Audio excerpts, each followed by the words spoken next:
Olá pessoal, vamos retornar ao estudo das normas regulamentadoras. Hoje eu destaco a norma regulamentadora 1, que trata de disposições gerais e gerenciamento de riscos ocupacionais. Coloquei aqui como parte 1, porque por se tratar de uma norma extensa, eu achei melhor dividir, senão o vídeo ia ficar muito extenso. A última atualização que eu busquei aqui foi dia 21 de março de 2024, hoje é dia 30 de março, então está bem recente aí a leitura da norma. Reforçando que esse vídeo é apenas uma leitura e interpretação minha da norma, não tem o objetivo de orientar ninguém para concurso ou para empresas para atender normativas, não é esse intuito, é uma leitura e interpretação da norma para quem tiver interesse em aprofundar o estudo aí, mas é uma questão minha, leitura e interpretação pessoal. Bom, vamos lá ao estudo da norma então. Bom, o objetivo da norma é estabelecer as disposições gerais. Aqui é importante, né, eu falo o campo de aplicação, os termos e definições comuns às normas. A gente vai ver isso um pouco mais à frente, mas é importante a gente conhecer alguns conceitos de o que é local de trabalho, o que é frente de trabalho, o que é estabelecimento. Porque alguns documentos, algumas ações, as empresas adotam conforme determinados conceitos. Então, um documento, uma análise de risco tem que estar onde? Na frente de trabalho, no local de trabalho, no estabelecimento, onde é que tem que estar. Então isso é importante saber esses conceitos. E também a norma vai falar, a parte maior dela aí, que são as diretrizes e os requisitos para o gerenciamento de risco ocupacional. E as medidas de prevenção também. Como que o gerenciamento de risco orienta isso. Bom, a norma se aplica para empregadores e empregados tanto urbanos como rurais. Aplica-se também a todas as empresas que admitam empregados regidos pela CLT. Né? Está aqui a carteira de trabalho digital. Então, quem contrata trabalhador regido pela CLT, as normas têm aí sua aplicação. A observância das NRs, né, deixa muito claro, não desobriga as empresas a outros tipos de obrigações, código de obras do município, regulamentos sanitários e aqueles oriundas de convenções e acordos coletivos. Um destaque que eu dou são as partes, principalmente da vigilância sanitária, que abordam muitas ações de proteção ao trabalhador, e é comum aparecer no estabelecimento fazer a fiscalização dos preceitos legais de proteção ao trabalhador. Nós vamos destacar aqui os três atores, o governo, o empregador e o trabalhador, nos quesitos de proteção. Quais são suas ações em matéria de proteção? Começando aqui pelo governo, a Secretaria do Trabalho, que é o órgão nacional competente em matéria de segurança do trabalho, ele vai formular e propor diretrizes e normas de atuação das atividades na área de segurança e saúde do trabalhador. Promover a campanha nacional de prevenção de acidente de trabalho, coordenar e fiscalizar o programa de alimentação do trabalhador, promover a fiscalização dos preceitos legais, participar da Política Nacional de Segurança do Trabalho e conhecer, né, em última instância, das ações dos órgãos regionais em matéria de segurança do trabalho. Então aqui é a Secretaria do Trabalho. Compete agora a Secretaria de Inspeção do Trabalho, né? Secretaria de Inspeção do Trabalho, fiscalizar os preceitos legais e regulamentares e atividades também relacionadas à Campanha Nacional de Prevenção de Acidente e o Programa de Alimentação ao Trabalhador. A autoridade regional, né? O Superintendente Regional do Trabalho, cabe a ele impor as penalidades cabíveis pelo descumprimento dos preceitos legais e regulamentares sobre segurança e saúde no trabalho.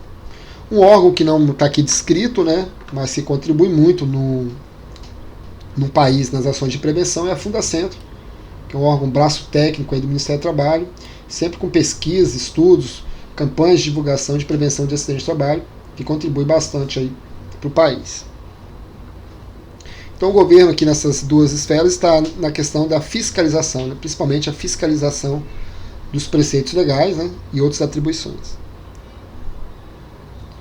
O empregador. Qual a atribuição do empregador? Ele vai cumprir e fazer cumprir as disposições legais, né, em matéria de segurança do trabalho. Lembrando que aqui a norma é muito clara, ela fala em cumprir e fazer cumprir, né? Então ele vai cumprir, tem suas obrigações, fornecer as proteções, eliminar o risco e também fazer com que os trabalhadores cumpram também essas disposições legais. Vai informar aos trabalhadores os riscos ocupacionais, as medidas de prevenção, resultados dos exames médicos. Lembrando que a medida de prevenção, né, para eliminar ou reduzir tais riscos, resultado dos exames médicos a quais foi submetido, o resultado das avaliações ambientais, ou seja, qual o nível de ruído que o trabalhador está exposto, nível de vibração, de agente químico, de calor, com qual é a avaliação, né? Qual é o resultado. Muitas vezes vai estar escrito um PGR, ou vai estar no laudo aí de aposentadoria especial, laudo de insalubridade, mas tem que estar complementado nisso. Elaborar a ordem de serviço sobre segurança, dando ciência aos trabalhadores sobre esses riscos, sobre as medidas de controle, sobre suas atribuições. O empregador tem que permitir o representante dos trabalhadores acompanhar a fiscalização dos preceitos legais. Tem que permitir, né? Não pode criar empecilho para isso. Determinar os procedimentos que devem ser adotados em caso de acidente.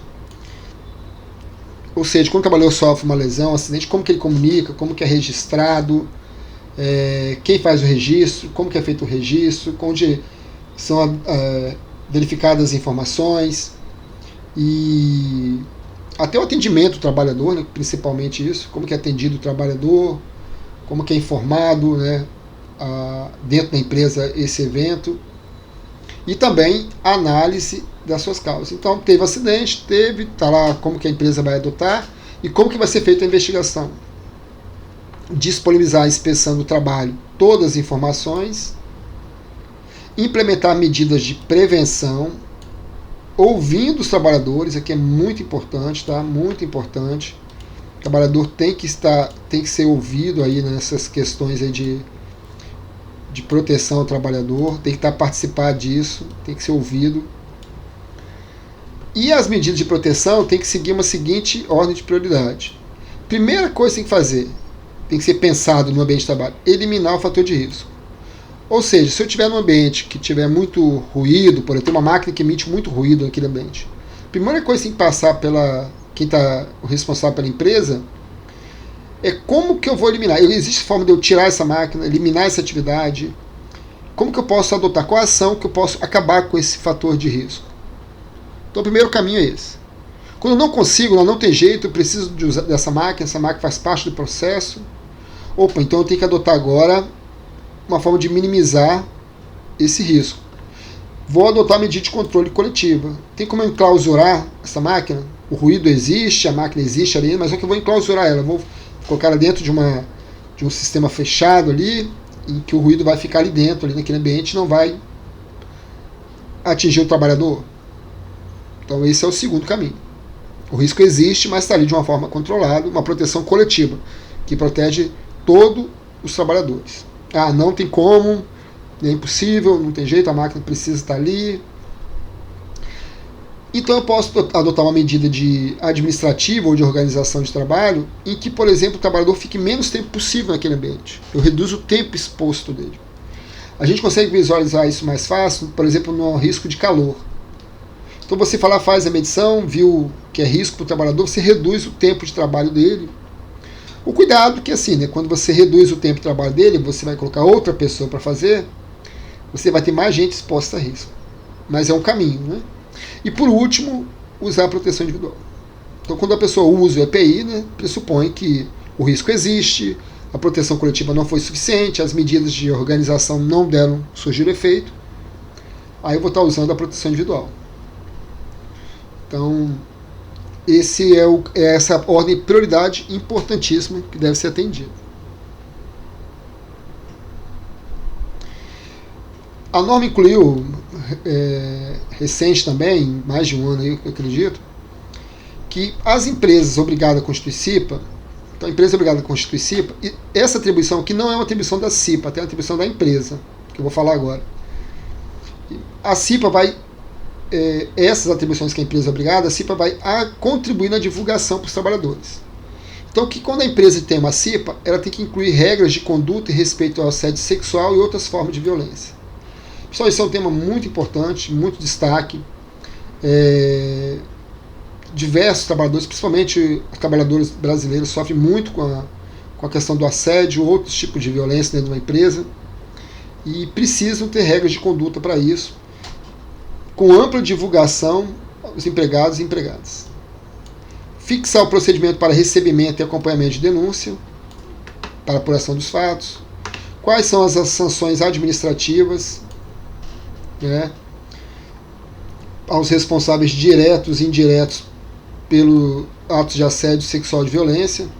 Não é só o assédio sexual, mas outros tipos de violência também, né? Garantindo o anonimato da pessoa denunciante e sem prejuízo aos procedimentos jurídicos cabíveis. Ou seja, a pessoa pode, em algum momento, buscar uma ação judicial também. A empresa deve realizar, a cada 12 meses, ações de capacitação, orientação, sensibilização, né, de empregados e empregadas em todos os níveis hierárquicos. Violência, assédio sexual não tem um local específico, não tem um nível hierárquico específico, acontece em todos os níveis hierárquicos da empresa. Todos têm que participar dessas ações de conscientização e orientação sobre temas relacionados à violência, ao assédio, à igualdade e à diversidade no âmbito do trabalho, e que seja acessível, né, e apropriado, e que apresente massa e efetividade de tais ações. Então essas aí são atribuições das empresas que se constituem CIPA. Não é atribuição da CIPA, mas a CIPA vai divulgar todas essas ações aqui que o empregador deve adotar. E o trabalhador, né? O trabalhador tem lá as suas atribuições também. Cumprir as disposições legais, no que se refere às ações dele, inclusive o que foi orientado pelo empregador nas ordens de serviço, submeter aos exames médicos, colaborar com a organização na aplicação das NRs, ou seja, participar de eventos da empresa, participar de eleições da CIPA, informar risco, fazer com que os programas da empresa funcionem, né, de proteção ao trabalhador, e também utilizar o EPI. Caso o trabalhador não faça essas ações sem uma justificativa, ou recuse isso de forma injustificada, é entendido como ato faltoso, né, o trabalhador pode ser penalizado pela empresa. Então, isso são atribuições do trabalhador.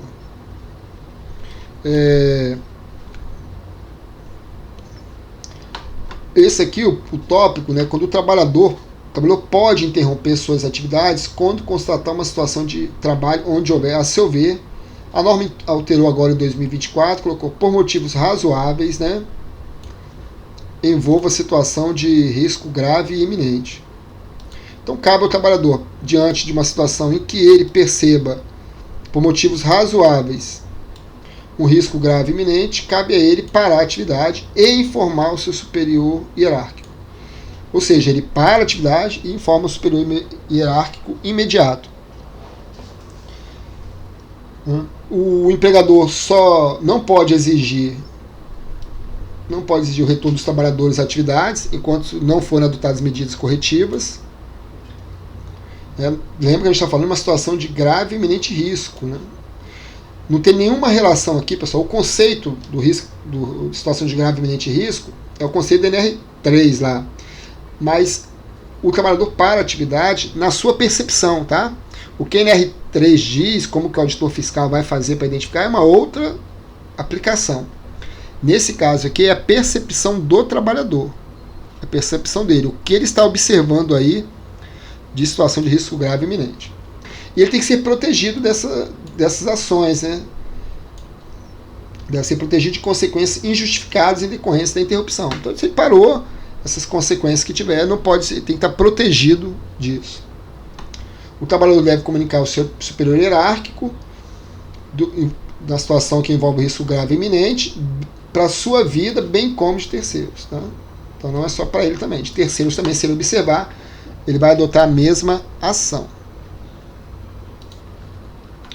O trabalhador, ao ser admitido ou quando mudar de função, que implica em alteração de risco, tá? Se a função mudar o risco. O trabalhador é soldador 1, virou soldador 2, por exemplo, né? Não tem alteração de risco, não tem essa necessidade de novo treinamento. Mas quando ele for admitido e se tiver alteração de risco, ele tem que saber os riscos ocupacionais, que ele vai estar exposto, os meios de prevenção, as medidas adotadas pela organização, o que ela faz de proteção do trabalhador, quais ações em caso de emergência, e o que ele deve fazer também, né, formalmente, quando ele constatar um risco grave iminente, que é o item 14.3, 14.3.1. As informações podem ser transmitidas durante os treinamentos, né, então espera-se que ele tenha um treinamento, por meio de diálogo de segurança, documentos físicos ou eletrônicos. Essa parte de treinamento, pessoal, é uma parte muito delicada, né? A gente precisa dar o treinamento adequado para o trabalhador.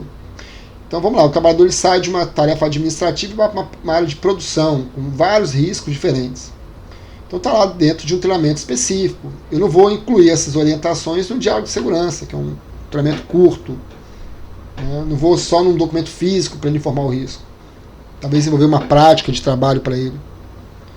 Tá? Então essas são as atribuições, as primeiras informações da NR1. Espero que vocês tenham compreendido as informações e gostaria de pedir para vocês curtirem o vídeo, né, se gostarem, e agradeço pela atenção. Um abraço, voltamos em breve para as outras partes da NR1.